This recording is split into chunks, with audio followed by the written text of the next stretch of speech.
I'll fix our economy. I'll get up every day determined to make our economy work. When I was younger, I believed that politicians could make an economy work better for people. I'll bring back our jobs and I'll bring back our money. But eventually I noticed that when politicians try to improve our economy, they always make some things worse. The worst financial crisis in the U.S. since the Great Depression. 20 years ago, politicians from both parties helped create the Great Recession by encouraging banks to give more people mortgages so more people could achieve the American dream. Owning a home is a part of that dream. They had government-backed companies buy people's mortgages, so lenders suddenly approved more mortgages. They would have been more careful had their own money been on the line. Borrowers often had sketchy credit, were financially strapped, or lacked sufficient income to qualify for a standard mortgage. When enough people stopped paying their mortgages, the housing bubble popped. Banks collapsed, the economy plummeted, and the Great Recession had officially begun. Then President Obama made things worse with his plan to stimulate the economy with shovel-ready projects all across the country. But this being government, that plan wasted even more money. Shovel-ready was not as shovel-ready as we expected. They laugh, but they'd spent $800 billion of your money. It's just another example of what economists Friedrich Hayek and Ludwig von Mises wrote about. The conceit behind the idea that politicians can guide the economy better than letting free enterprise rule. The free market, which alone have made the present level of wealth possible. The free market alone allowed average Europeans and Americans to live better than kings once had. But because some people were much less well off than others, socialist intellectuals said government needs to organize the economy. And many in media believed, some even claimed, that Soviet 5-year plans were a big success. Hayek and Mises were among the few voices saying, this is going to collapse. Socialism assumes that all the available knowledge can be used by a single central authority. It overlooks that we can achieve that great utilization of available resources only because we utilize the knowledge of millions of men. Mises and Hayek were right, of course. Another piece of the past fell today in Berlin. The Soviet Union fell. Mises rebelled against socialism. I thought we won that war, but it's back. The Soviet Union collapsed because its economy failed, because they could not centrally plan the economy. Ryan McMaken of the Mises Institute. Eventually, the economy simply couldn't function at all without some foundation in a market economy. Every country that's tried socialism, everywhere in the world, has failed. You cannot plan an economy. Because no political leader can ever know as much as the millions of individuals doing their own thing. That's exactly right. And that's the idea that Mises introduced to the world. It's one of his great innovations, was central planning doesn't work because everybody out there has different ideas for themselves, wants to do different things with their property. And if you take away their ability to do what they want, it eventually causes great impoverishment and maybe even total economic collapse. And now we've got politicians talking about we need more socialism, we need more communism, we need more government ownership of everything. We need a socialist New York because the market cannot be what determines the distribution of dignity. Not just in New York. A socialist newcomer will be Seattle's next mayor. We don't have to look any further than Mises to find an excellent explanation of why that doesn't work. Economics isn't this like academic exercise. It's a way to understand the way that people are exploited by the people in power. Exploited how? Through inflation, through taxation, through regulation, through all of those things that prevent people using their property and wealth in a way that actually makes them better off. And instead, government takes its cut, and government prevents people from doing things that people would have done because that's what would have made those people happier, wealthier, and better off. And they want central planning because they think that the people in power can determine for themselves how you should spend your money, what you should do with your wealth, what the money supply should be. They do all of that. And Hayek and Mises, before him, help us understand how that process works in making us poorer and worse off. Many people would agree that socialism is half right. I'm convinced it's all wrong. Hayek called it a fatal conceit, the idea that we smart people, we can manage the economy. It just comes back to the fundamental problem that you would have with even more hardcore socialist systems. You're the Mises Institute. Why do you keep citing Hayek? He was a student of Ludwig von Mises. We carry many of his books. And he's carrying on really Mises' legacy in terms of economic theory. My aim is to make politically possible what in the present state of opinion is not politically possible. I can see the dawn of a better day for humanity. McMaken describes today's passion for socialist planning as something that's halfway between Soviet-style communism and free markets. But in the end, it's all just the same thing. It's all about giving bureaucrats the power to decide for private people in the private economy what they can do with their property. In giving away liberty as the price to be paid for the acquisition of prosperity, the Russians made a poor bargain. They now have neither the one nor the other. Once you take away people's ability to control private property, you end up with economic collapse. You end up also with a despotic government that controls everything. Because once you have government control of the economic system, fundamentally the government controls everything. Because if they control your property, they can also end up controlling every other aspect of your life as well. While Mises and Hayek pointed out that central planning wouldn't work, economist John Maynard Keynes got more attention, saying it would, saying government should do more. This rap video illustrates how people once revered Keynes, but dismissed Hayek. Lord Keynes, welcome. Your agenda. That won't be necessary. I am the agenda. Tell them I've arrived. And then tell them I've arrived. And your name is? Hayek? While Hayek was largely ignored, Keynes influenced government policy. He persuaded politicians to stop backing currencies with gold. There's no danger of a serious rise in the cost of living.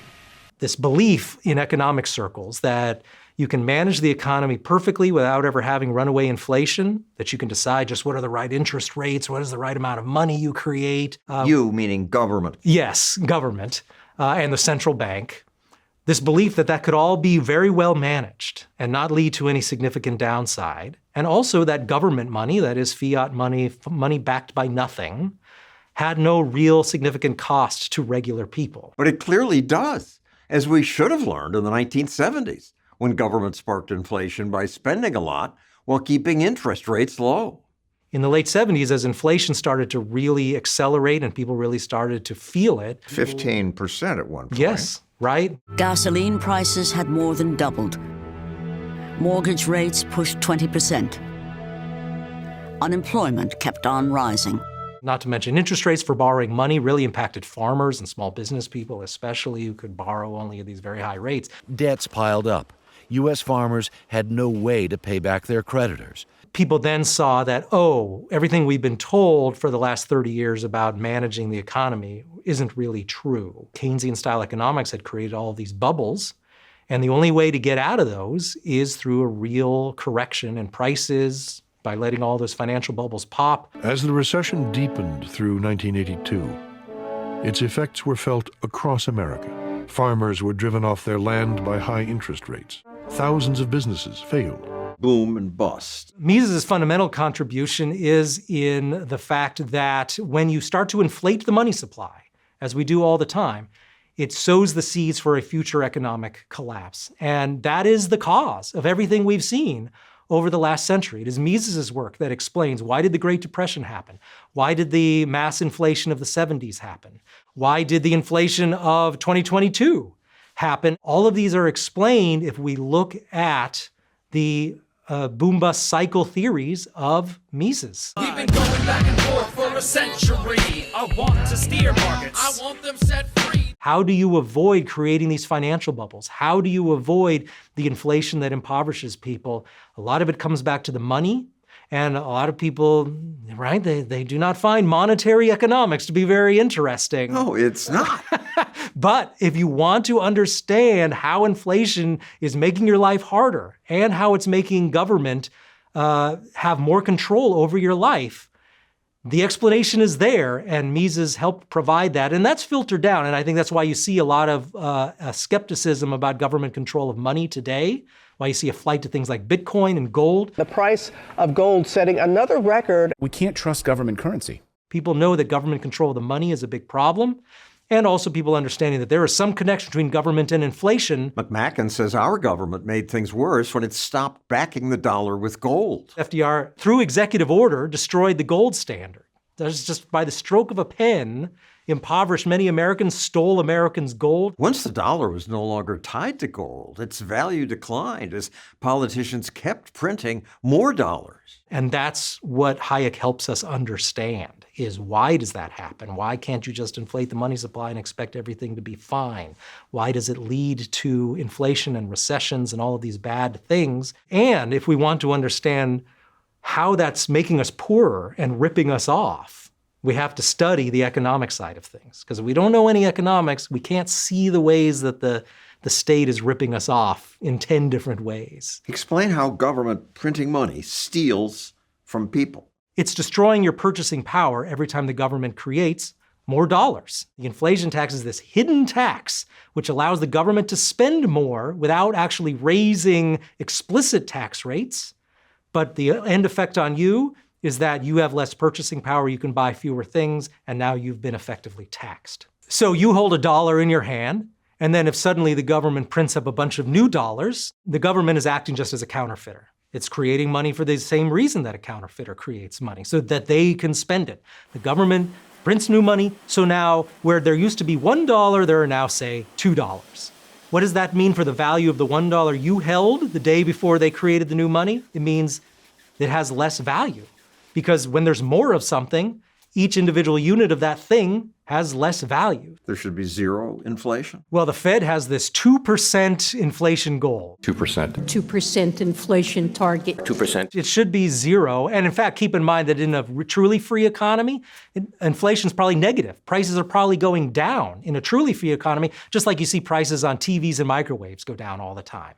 In an economy that's progressing and becoming more technologically advanced, prices should go down. The goal inflation rate is 0%. That is written into US law. And yet the Fed has invented this 2% price inflation goal. So of course it should be at most zero, but in a truly free economy, it actually is probably negative if you have a well-functioning economy. Not according to the Federal Reserve. Promote progress toward both our maximum employment and 2% inflation goals. This is a small cadre of people at the very center determining what interest rates should be. That's just central planning. There should be no Federal Reserve System!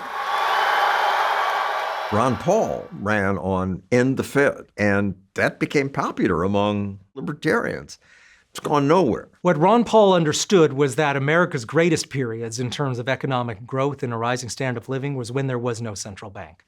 The greatest gains in the standard of living in America was during a period of deflation. This was in the latter part of the 19th century. And there was no central bank. There was no fiat currency that the government could just create. And that is a period of some of the biggest gains we ever saw in terms of creating a larger and more flourishing middle class in America. What's happened since the central bank was created? We had the Great Depression. Soup kitchens and bread lines became as commonplace as the flappers and speakeasies of the Roaring '20s. The decades that followed brought more problems. We had the inflation of the 70s. We had, of course, the Great Recession. We had the global financial crisis, and then we had the 40-year highs in inflation in recent years. That's all happened on the Federal Reserve's watch. The Fed does not deserve this reputation it's managed to get as someone who has smoothed over all of the economic problems of the last century. That simply hasn't happened. Some of the worst economic crises we've had have been on the Fed's watch, and Ron could see that. My position on central economic planning is I don't like it. I think a lot of the reason that people also flocked to Ron on that issue is that they could see what a secretive organization the Fed was, and that it was functioning largely without any real oversight. We in the Federal Reserve System acted vigorously to adjust monetary policy. People treated Greenspan like he was some sort of a god. I was in school at the time, and no one criticized Greenspan. Chairman Greenspan has guided the Federal Reserve with a rare combination of technical expertise, sophisticated analysis, and old-fashioned common sense. He was the most amazing economist in history, it seemed, at the time. Thanks to Ron, though, people have started to question the central bank. People have started to wonder, is everything they do gospel? And it was only after Ron's criticisms of the Fed that the Fed suddenly decided it needed to have regular press conferences so we could talk about its policy and start to talk about why they were raising or lowering the target interest rate. The Federal Open Market Committee decided to leave our policy rate unchanged. The Fed started making videos that claim the Fed performs a number of important functions, all with the ultimate goal of promoting a healthy U.S. economy. They weren't doing that before. They were just doing everything totally in secret and were offering no explanations, and no one asked for them. And so there is a lot more suspicion now, and the Fed does have to run a lot more PR than it used to. End the Fed! End the Fed! How could it be ended? Take away their power to buy assets. And that's probably been the number one fuel behind inflation over the last 20 years. Is you got the Fed buying up mortgage-backed securities, they're buying up government treasuries. They're essentially functioning as this huge corporatist institution that helps benefit billionaires and government agents at the expense of normal people who hold dollars. And so just stop that. Stop the central bank's ability to manipulate interest rates by buying up assets. And that would go a long way toward minimizing the damage. You can still have if you want to say that, hey, we still need the Fed in case it runs on the banks and all of that sort of stuff. Hey, heck, I'll meet you in the middle for the time being. And we'll say, go ahead, you can have a Fed for that. But the number one thing that needs to be done is just take away the Fed's ability to buy up assets. Yet you've got all these brilliant economists all over the country who say, no, the Fed is helpful. I know of no better supervision and regulatory operation than exists within the total Federal Reserve System. You're such a minority. You have good economics and you have economics that isn't quite right. They're all dumb. They're all just wrong. They are wrong. If they hadn't have been wrong, we wouldn't have had the Great Depression. If they hadn't been wrong, we wouldn't have had the inflation of the 1970s. These things happened because of bad economic policy, and bad economic policy came out of bad economic theory. And the U.S. is still in the thrall of that. As the issuer of the currency, the federal government can never run out of money. The Fed has a lot of influence within academic economics departments, does a lot of funding of its own, of research. That sort of thing has an effect. And that's not nothing. And so you ask, well, all these economists are in agreement that gold is bad and that inflation is good. If they had such a rock-solid case, we wouldn't be looking now at so many economic problems that we have faced over the last 20 years. If it's so clear and obviously right, why is your side losing the debate? There's a big advantage that the people who are in favor of inflation and more government regulation have. It's that everyone in government wants that same thing. So when you have a school of thought that said, hey, government, you like to inflate the money supply? Hey, government, you like to spend? You like to regulate the economy? Boy, have we got an economic theory for you.